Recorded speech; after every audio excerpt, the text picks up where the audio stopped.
तू सोई पड़थिल काली हाँ काकी खाली राति केर को आइला ए मेकअप बाप राति 11टा बेले आसला काळ बैसाखी की पवन की घड़घड़ी जेमती एठी केरी मारी देछि ना संगे संगे दुबुले बा फ्रिज टा खुली दे आ टीवी टा बंद कर दे बापू आमे तो उठी आस्ते आस्ते मार देले एते जोर जे पूरा चोटचाहट की की मारला पवन की वर्षा केते लोक फेर दुकान रू खाली फेर माडा से घर को जाउथि ना रास्ता रे नहीं को हां काकी आंबो अछि ना सब गଳି पहिला गो अछि काकी ए देखो एई पटे एक फळिया देखो पवन ये कर देछि टगर फूल गछडा कर पाका मुड़ी देछि बाहर भी अपरिष्कार हेछि पूरा झटी सारला बेल को आजी दम निकाली जबाजी मामा पवन हेछि ना राति रो से एते सब झटी साइला बेल को अंटा पेटी पूरा बच्चा आई सारिबो काकी आउरी एते आंबो अछि जे पवन तो आउरी झड़ी नहीं ना ए मा पवन ना झड़ी नहीं ना वर्षा ना डेंटी टाणी जो आइना बेसी झड़ी बनी तो भाई होछि नु आ झड़ी बनी ना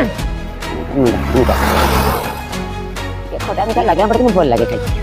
सबु आउ ये समान सब हम एटा कलमी गछ ना एटा कलमी गछटा एंती बोलला केने के जाने ए वर्ष सुजना दंठा जर को प्रबल हेछि आंबो भी सेमती हेछि